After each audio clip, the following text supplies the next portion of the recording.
go, Mr. Ortiz here, Urban Wrestling Federation there. We need to get the Twitter handle up in there so folks can follow them and catch up on them. Very interesting stuff here with the Twist of MMA bringing his matches here. And you can follow Urban Wrestling Federation there. They're on Facebook as well, over 8,000 strong. Urban Wrestling Federation, all one word. It's in there. So check them out here. And something came up, guys, with Mr. Eddie Kingston. So UWF has been in contact with me. He's in Japan, or let's see here. He's going to Japan, excuse me. So we'll have him next week, it looks like here. So he's got a lot of stuff going down.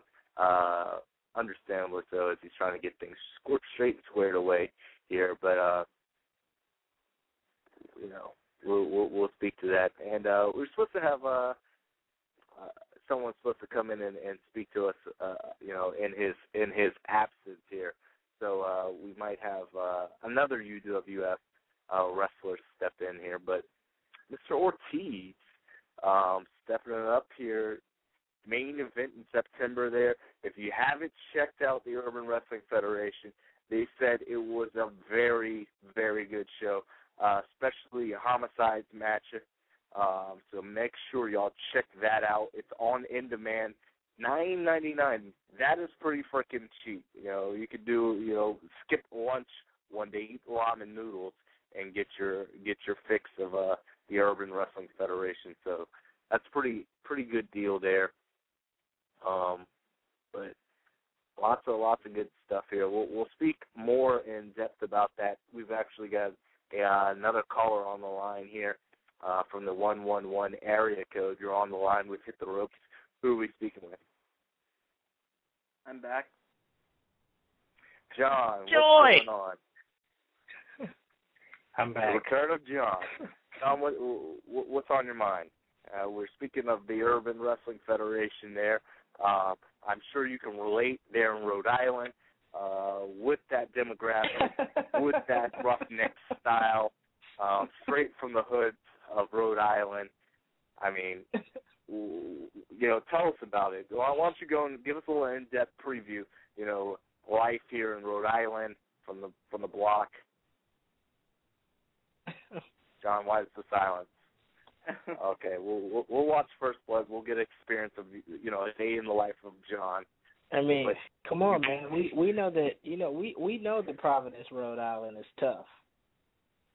That's that crew right here is nothing to be messed with. So I don't know if Mr. Ortiz has thought about it. I know he's training hard down there in Florida, but not as big and as bad as he is. I don't think he's going to touch that RI crew.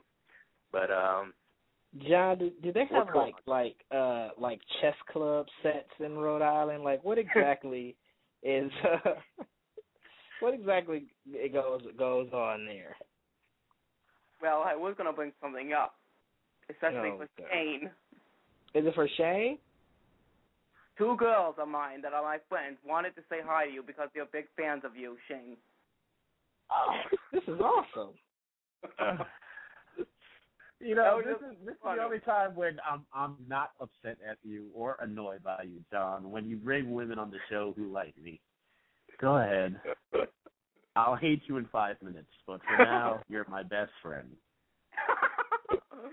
Yeah, that will go away in like a minute. Uh-oh. It's Mae Young. I don't have them with me, but they did want to say hi to you.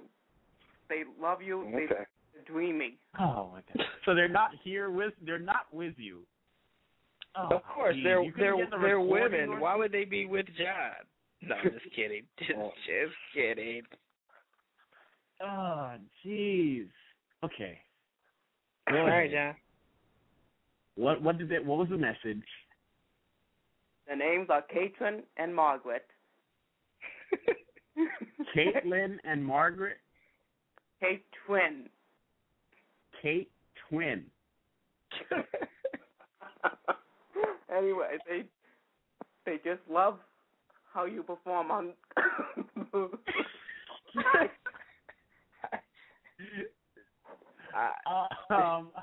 I need to cover? Wait, do I need to cover my ears before you go into whatever Shade performs? I don't know that I want to hear this.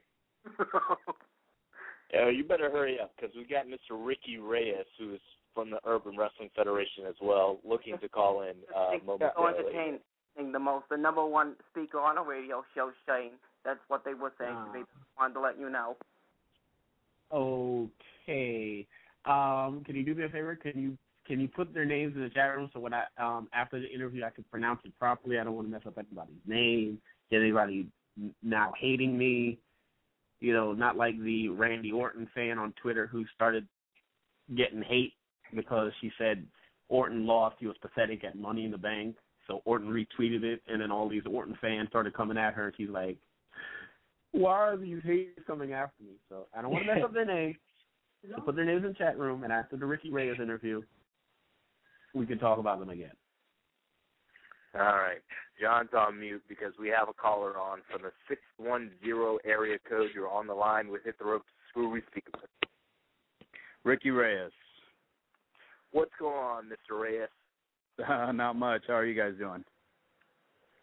Good. Just enjoying life here, talking a little bit of professional wrestling. We just got off the phone with Mr. Ortiz, also of the Urban Wrestling Federation, getting a little glimpse of his side of how things went from First Blood pay-per-view. What about you? What did you think the first ever showing? We were talking about how different it is from today's wrestling. From your point of view, what do you think of the pay-per-view that's still on in demand right now? I thought it was great. I mean, you know, there's a ton of potential there, like from the talent and the entertainers, the rappers and stuff, and just the whole crew in general really had a good vibe. And you know, I had done an interview maybe last month prior, and I just kept going back to it was just fun, you know what I mean? Like from a wrestler standpoint, from, you know, people that work for UWF, you know, and we're there all three, you know, all the days that we were there and stuff. It was just a fun time, you know, just to be a part of it and stuff. So I'm sure, you know, that's going to come out in the matches and in attitudes and stuff with everyone. Like everyone worked so hard, you know, from the crew, like the production crew to, you know, the runners, you know what I mean, the guys in the back, and all that just, you know, was a good vibe all together, you know, and I'm sure it's gonna, you know, all I heard were great reviews about the first pay-per-view, and, you know, I'm sure that there's gonna be nothing but great reviews about the next two coming out, so. Absolutely, which we learned the second one is set for September here. Do you have a scheduled part in the second pay-per-view there? Yes, I will be wrestling Slick Wagner Brown in the title tournament. All right, and for those who aren't familiar with your work, you've wrestled everywhere from Ring of Honor, CZW, known many names there. You know, the Crippler sticks out for me, and that just sounds to go hand in hand with the blood and the power of Urban Wrestling Federation there. But for those who aren't familiar with you and your work, why don't you give us a little background on yourself and what's led up to the Urban Wrestling Federation? You know, I've toured Japan 10 times with New Japan Pro Wrestling, Hustle, and 01. I've wrestled for CMLL Mexico City, where I was part of Tag Team of the Year in 2004. I wrestled in Puerto Rico for Carlos Colon's WWC, where I was two-time World's Junior Heavyweight Champion there.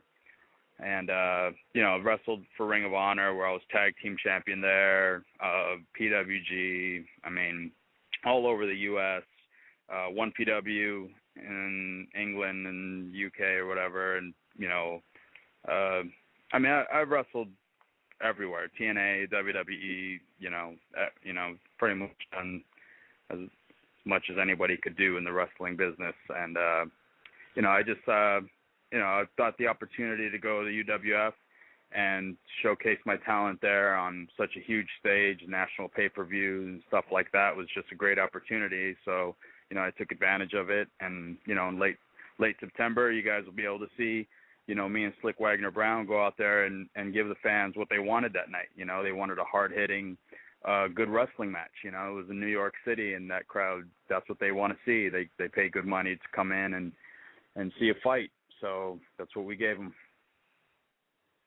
Absolutely. And you speak of your travels there, and it seems like just about every single, stop you've made, you've won titles there. You're involved in the title tournament. Do you see yourself coming up on top here? Well, obviously you got to have confidence in yourself. And, besides Homicide, I would say I'm the best all-around wrestler that this company has. So I don't see myself falling too short. I'm pretty confident in my ability, and nothing intimidates me at all. Even though the style there is a little more rugged and in your face, but I mean I've dealt with that style, and I bring that style. That's why I feel that I fit pretty well with the roster of guys that they have. And I have a lot to give as far as my style of wrestling, So, of course I'm gonna feel like I'm gonna win it, but anything can happen. So, the thing to do is to just, if you're a wrestling fan, or a wrestler interested in this, or hearing a lot of buzz about it, check out the pay-per-view, and just sit back and enjoy it like everyone else, and it's good. It's an awesome event with a ton of talent on there, that worked 110% of their ability, on every show that's coming out. So. Absolutely. Right. You speak of the wrestling quality, but there's also that other side of it, which is the music. How does music relate to you? Is that a influence in your preparation? Are you big into music? Yeah, I am. I grew up in Southern California, and wasn't parents weren't well off, I guess. So we lived in neighborhoods that weren't all that great. So you look to certain things for inspiration and help and stuff like that, and I definitely use music as one of those things, and for a person like myself, I'm very emotionally driven, so I have to be in the right frame of mind. A lot of people may claim that I take this too seriously, or this, that, or whatever, but I do whatever it takes to get myself mentally and physically prepared to go out there and do my job to the best of my ability, and perform at a top-notch level. And that's why I have succeeded everywhere I've gone. So, yeah,